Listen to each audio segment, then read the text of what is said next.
अगर किसी के पेट में दर्द है वो टेबलेट ले ले। मेरी गाड़ी पे अटैक किया था, भगवान की कृपा थी मेरे ऊपर कि किसी दूसरे की गाड़ी का शीशा फोड़ो। और जो बदमाशी करेगा चाहे उसकी जाति कोई भी हो, बदमाश की जगह हनुमान बेनीवाल के यहाँ पे नहीं है। और ये दिमाग से निकाल लें कि हनुमान को कोई डरा देगा। अगर किसी के पेट में दर्द है वो टेबलेट ले ले, उससे पेट ठीक हो जाएगा। मैं डरने वाला व्यक्ति नहीं हूँ। और सबसे बड़ी बात, मैं सामाजिक सौहार्द बिगाड़ना नहीं चाहता राजस्थान के अंदर। मैं हमेशा भाईचारा चाहता हूँ। आपको याद है मेरी गाड़ी पे अटैक किया था, भगवान की कृपा थी मेरे ऊपर। मैंने कभी आपको नहीं कहा कि किसी दूसरे की गाड़ी का शीशा फोड़ो, बोला क्या? कभी बोलूंगा भी नहीं। यही कहता हूँ, हम सबको मिलजुल के चलना है। सारे समाज में सारे लोग एक जैसे नहीं होते और सारा समाज 100% साथ नहीं होता। मेरे खिलाफ मेरे ही समाज के लोग चुनाव लड़ेंगे, एमएलए के अंदर 5-5, 7-7 लड़ते हैं, एमपी में लड़ते हैं, यहाँ भी लड़ते हैं, आगे भी लड़ते हैं। दूसरे समाजों के लोग भी अपने आमने सामने जहाँ जहाँ जिन समाजों की संख्या होती है वो समाज लड़ते हैं चुनाव। लेकिन उस बात को, हर बात को अपन जातिवाद से जोड़ के देखें। और आजकल क्या एक प्रचार का जरिया हो गया सोशल मीडिया, हल्की भाषा बोल लो और बाद में कमरे में जाके पैर पकड़ लो। ये धंधा कर लिया लोगों ने। पहले तो बकवास कर लो, पॉपुलरिटी मिल जाए, फिर रात को जाके पैर पकड़ लो और ये कह दो कि साहब रिकॉर्डिंग मत करना, गलती हो गई मेरी, मैंने गोबर खा लिया। अब क्या करो बताओ? लोगों का माफ करना पड़ता है, क्या करोगे? मार थोड़ी सकते हैं किसी को। लोकतंत्र है, लोकतंत्र के अंदर ये तो एक भद्दा मजाक है। ओबीसी आरक्षण का मामला आप देखिए, आपके लोग जोर जोर से ओबीसी आरक्षण के लिए कह रहे थे कि हमने कर दिया, वो कर दिया। अरे जब ओबीसी को आरक्षण मिला था, ओबीसी में जाटों को, तब आप लोग कहाँ थे? तब तो अशोक गहलोत के साथ थे। तब तो आप ये कह रहे थे कि आरक्षण नहीं मिलना चाहिए। तब तो हनुमान बेनीवाल जैसे लोग थे जो प्रदेश के अंदर लड़ रहे थे कि जाट समाज को आरक्षण मिले, विश्नोई समाज को आरक्षण मिले, कायम खानी को मिले, दिल्ली में जाटों को, 9 प्रदेश के जो बचे हुए जाटों को मिले, विश्नोई सिद्ध कायम खानी को दिल्ली में भी आरक्षण मिले। ये मामले उठाने वाले तो हम लोग ही हैं। ओबीसी की विसंगति के नाम काम कर रहे हैं। आपका काम कोई नहीं कर रहा है। आपका काम अगर करते तो पता नहीं आप कहां पे होते। मैं विश्वास दिलाता हूं मेरे ओबीसी के भाइयों को, विसंगतियां खत्म कराएंगे। और ये आजकल तो ये बातें कोई हवा में नहीं होती, हर बात सुनते हो। मैंने लोकसभा के अंदर मामला उठाया कि मैं उस प्रदेश से आता हूं जिस प्रदेश में जाट, मेघवाल, मीणा, गुजर, यादव, मुसलमान सबसे ज्यादा संख्या के अंदर है और हमारा एक भी हाईकोर्ट जज नहीं है। ये बात लोकसभा में कोई बोल सकता है क्या? हनुमान बेनीवाल ने बार बार मामला उठाया, एक मीणा हाईकोर्ट के जज बने और एक मुसलमान भी हाईकोर्ट के जज बने। ये हनुमान बेनीवाल ही है जो उस बात को उस मंच पर रख सकता है जहां आवश्यकता हो। अब लोग छोटी सी बात पर तो यहाँ भाषण दे देते हैं और विधानसभा होती है, लोकसभा होती है, वहां उनकी गिगी बन जाती है। भाइयों,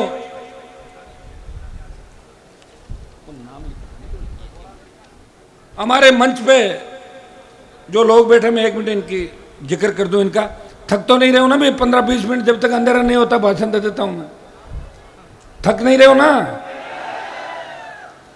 आज थक तो मैं रहा हूं, मुझे लग रहा है ना। हमारे यहाँ पे पार्टी के प्रदेश अध्यक्ष, धन्यवाद दूंगा पुखराज जी को कि बीजेपी और कांग्रेस ने खूब तोड़ने का प्रयास किया मेरे तीनों विधायकों को। बीटीपी तोड़ दी, बसपा हाथी समेत चली गई कांग्रेस पार्टी के अंदर, आपने देखा होगा। लोकदल चला गया, कम्युनिस्ट चले गए। लेकिन अगर जिंदा कोई राजस्थान में लोकतांत्रिक व्यवस्था को बचाने के लिए, वो राष्ट्रीय लोकतांत्रिक पार्टी थी जिसके तीनों विधायक हनुमान बेनीवाल को छोड़ के नहीं गए। वो कंधे से कंधा मिला के राजस्थान की विधानसभा के अंदर लड़ाई लड़ रहे थे। बहुत प्रयास किया था अशोक गहलोत और अमित शाह तक लोगों ने कि आरएलपी को तोड़ दो तो हनुमान जी की आरएलपी की हवा निकल जाएगी। मैं इस बात का पुखराज जी को धन्यवाद दूंगा कि आज बंजारा आंदोलन हुआ था नागौर के अंदर, उस समय मैं बाहर था जब बंजारों के घर उजाड़ रहे थे। बंजारा जाति का बड़ा वोट बैंक नहीं था नागौर के अंदर।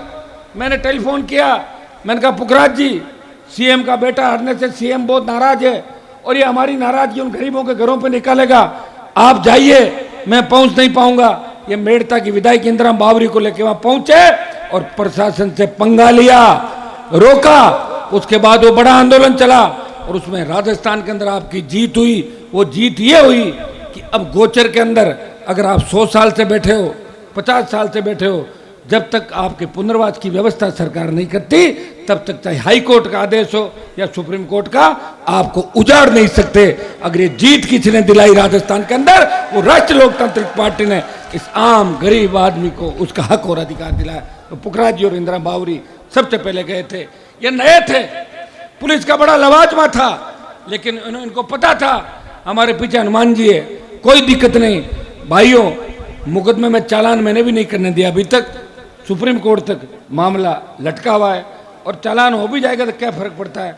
मेरे तो 40-45 मुकदमा आज तक हो गए, सरकार ने चालान भी किया, जेल भी कराई, लेकिन हनुमान बेनीवाल आपके बीच खड़ा है।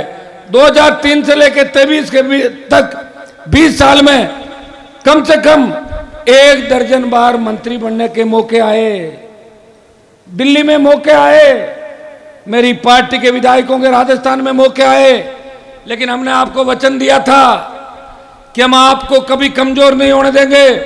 सत्ता के सिंहासन पर जब तक धरती पुत्रों का कब्जा नहीं हो जाता, हम इस लड़ाई को जारी रखेंगे। इसलिए भाइयों, संतरी बनके आपकी सेवा की, और उसी का परिणाम है कि दोनों हाथों से आप आशीर्वाद देते हैं, और मैं कई बार हैंग हो जाता हूं, फिर भी आप मुझे झेल लेते हैं कि हनुमान जी हमारे भाई हैं।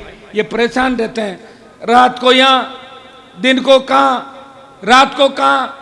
आप कार्यक्रम करते करते आपने देखा होगा, जब दिल्ली के अंदर हमारी पहलवान बेटियां संकट के अंदर आ गई, वो जंतर मंतर पे बैठी थी, बजरंग पूनिया का मैसेज आया मेरे पास कि भाई जी कोई सांसद हमारे पास नहीं आ रहा है। मैंने कहा कोई नहीं आएगा, मैं आ रहा हूं कल सुबह।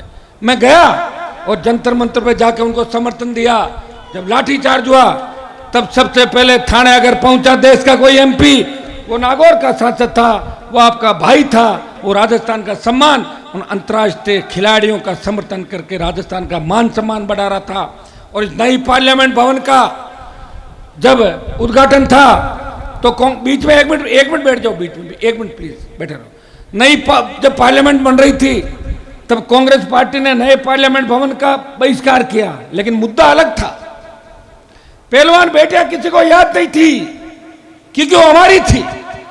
आप ये बताएं, जो लोग देश के लिए मेडल लाते हैं, जिनके अंदर ताकत है, उनको पदक नरेंद्र मोदी ने नहीं दिलाया।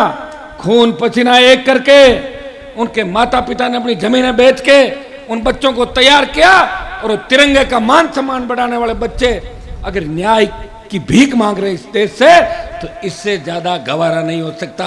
लेकिन भाइयों, इस मामले को उठाने के लिए शुरुआत की, और जब पार्लियामेंट चलेगी तब अगर इस मामले को सबसे पहले उठाएगा, वो नागौर का ही सांसद है, आपका भाई है, जो आपकी हर बात का ध्यान रखता है, आपकी पीड़ा को अपनी पीड़ा लेके चलता है। बजरी माफिया के खिलाफ जो लड़ाई की शुरुआत हमने की, यहाँ जोधपुर यूनियन के हमारे लोग भी आए हुए हैं। बजरी माफिया के खिलाफ मैं धन्यवाद दूंगा जोधपुर यूनियन पूरी, जो बाबल साहब यहाँ हैं, इनको 1 महीने से लगातार ये वहाँ आंदोलन कर रहे हैं।